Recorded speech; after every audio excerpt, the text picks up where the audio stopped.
മതപ്പാടുള്ള കബാലി കാട്ടാന റോഡിൽ തുടരുന്നതുകൊണ്ട് അതിരപ്പള്ളി മലക്കപ്പാറ റോഡിൽ ഗതാഗതക്കുരുക്ക് അനുഭവപ്പെടുന്നു അല്പം മുമ്പ് ഞാൻ പറഞ്ഞു. ആനക്കയം ഭാഗത്താണ് നിലവിൽ ഇപ്പോൾ ഈ കബാലി ഉള്ളത്. സൂരജ് സജി കൂടുതൽ വിവരങ്ങളുമായി ചേരുന്നു. വളരെ കൂടുതൽ വാഹനങ്ങൾ നീണ്ട ക്യൂവിലാണ് എന്നുകൂടി ആ ദൃശ്യങ്ങൾ പ്രേക്ഷകർക്ക് കാണാം. കടന്നു പോകാൻ കഴിയാത്ത അവസ്ഥയുണ്ട്. കാട്ടിലേക്ക് ആനയെ കയറ്റിവിടാൻ കഴിയുന്നില്ല എന്നാണ് വിവരം. Sooraj Saji, good morning. എന്താണ് വിവരം?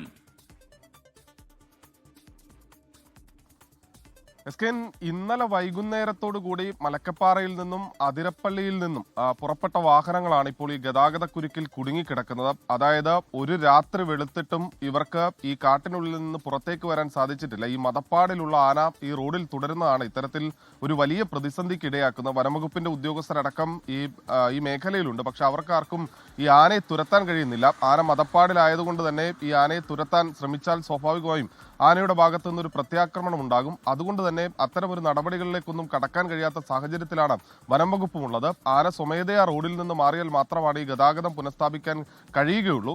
നിലവിൽ എന്ത് ചെയ്യണമെന്ന് പോലും അറിയാത്തൊരവസ്ഥയിൽ, നിസ്സഹായ അവസ്ഥയിലാണ് വനം വകുപ്പുള്ളത് എന്ന് വേണമെങ്കിൽ പറയാം. ഈ ആളുകളെ സംബന്ധിച്ച് ഭക്ഷണമോ വെള്ളമോ ഒന്നും തന്നെ കിട്ടാതെ ഇവർ ഈ വനത്തിൽ തുടരുന്നു എന്നുള്ളതാണ് അവരുടെയും ആശങ്കയ്ക്കിടയാക്കുന്നത്. ഇന്നലെ രാത്രി ഒക്കെ ഈ വാഹനത്തിൽ തന്നെ ഇവർക്ക് കഴിച്ചുകൂട്ടേണ്ടി വന്നു. നേരം പുലർന്നതിന് ശേഷമുള്ള ഒടുവിലത്തെ ദൃശ്യമാണ് നമ്മൾ ഇപ്പോൾ ഈ പ്രേക്ഷകർക്ക് മുന്നിലേക്ക് എത്തിച്ചത്.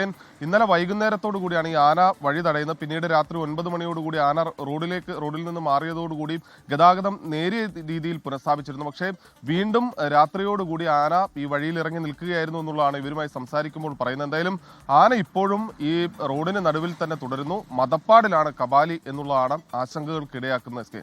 ലോകത്തെവിടെയായാലും ഏത് സമയത്തും 24 വാർത്തകളും ഓഗ്മെന്റഡ് റിയാലിറ്റി പാക്കേജുകളും എക്സ്പ്ലെയിനറുകളും വിശദമായി കാണാൻ ഞങ്ങളുടെ യൂട്യൂബ് ചാനൽ നിങ്ങൾക്ക് സബ്സ്ക്രൈബ് ചെയ്യാം.